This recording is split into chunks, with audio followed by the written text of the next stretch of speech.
So we are going to talk about video games for a little bit, and we are going to talk about one of the most impressive trilogy of games I think I've ever come across, the Donkey Kong Country for the Super Nintendo.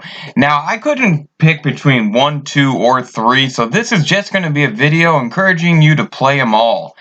Across this little clip today, I'm going to talk about some of my favorite aspects of these games, as well as a couple of just small fun facts, but there's not going to be a ton of new information here that you probably haven't found on other channels. One thing I am going to add to this, though, is what I believe makes this series so great and so fun in my personal opinion. Let's start with the games themselves. Up first, we have good old Donkey Kong Country, released in 1994. This is the one that kicked it off, boys and girls. And while it's a little bit more basic than its next two to come out, this was an amazing game for so many different reasons. Level design was incredible and rare, in a lot of people's opinion, saved Nintendo. It was followed up by Donkey Kong Country 2, which is by many considered to be the best follow-up or sequel game ever released. Even to this day, it is still in that list of the top. Donkey Kong Country 2 featured Diddy Kong and his little boo, Dixie. And they basically went on their own version of these quests. Donkey Kong Country 2 improved on a lot of the things that Donkey Kong Country 1 did well and took it to the next level, which of course made it almost impossible for Donkey Kong Country 3 to come out and be even productively as great as these other two games. Mainly because, well, how do you live up to that hype? However, nonetheless, Donkey Kong Country 3 came in and did exactly what it needed to do to solidify itself as also a top 10 seller, much like the previous two games in the series. They all three rank in the top 10 for sales within Super Nintendo's library. Now, across these games, guys, I'm going to be honest, the gameplay is consistently great. Level design is absolutely amazing, which is, I think, one of the first pieces I want to point out. The level design in these games was awesome. You had your main goal, and then there was a few other collectible or objective things that you could do, and this was one of the first games that really initiated not only that, but cutscenes. Donkey Kong Country was one of the first games to use cutscenes in its main story. Seems like a very small addition by today's standards, but in 1994, when the original was released, it was exactly that, a big deal. Now, another aspect that I think is very awesome about this series is the extra characters you get to be. On the screen, you see there's a few here that you get to play as and help you accomplish some of your missions. The longer you go into this series, actually the more characters you see. And in Donkey Kong Country 3, you actually do have several levels where you are exclusively those animals, and you have to use them to help defeat some of the level bad guys. So while playing these games, there is some fun facts that I wanted to share with you guys.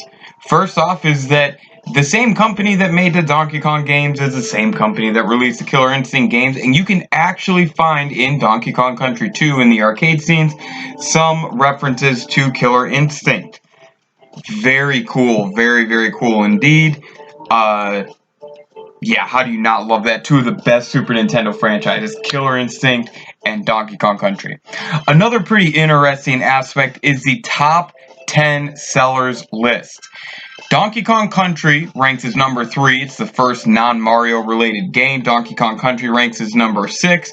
And depending upon what sales you're following, Donkey Kong Country 3 has fallen somewhere between that 8, 9, and 10. The only games that really came out after these on this list was Super Mario World 2. In other words, the Donkey Kong Country games, all three of them, got to the top 10 in sales on the Super Nintendo after the other games that are on there, all but one, were released. They've made up a lot of ground quickly within that process. So, really, what I believe makes this series so great is that from start to finish, it's a consistently great game. There's over 100 levels between the three of these titles, and there's a lot of side stuff that you can do. There's plenty of in-game challenges. but it's so fun. The 3D graphics at the time, the way that the characters in the foreground are 3D versus the background being printed on was very revolutionary. I think that had a big piece to do with it. I believe that the characters that help you along your way are also very important. But overall, the most important aspect is that this game is easy to pick up and start playing right away, and you can pick up a lot of momentum playing it. I felt like this game made it easy to get into the series because as you go along in each one of these games respectively, it gets incredibly harder. So I felt like they gauged the skill level great. I feel like they did the reward of the game great. The story is good. The consistency in controls is good. The additional characters you get to help you are great. Overall, I think Donkey Kong Country, the series, Donkey Kong Country 1, 2, and 3 on the Super Nintendo, stand as some of the best games on that console, not just from a sales standpoint, but from an overall game flow and game design standpoint. Absolutely amazing, revolutionary in a lot of aspects.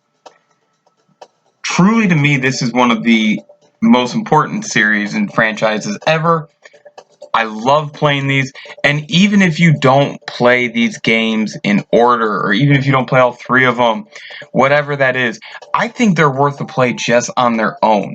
If I had to rank them in terms of my favorite, I would go 2, 1, and then 3. But the difference between those in the ranking, not much.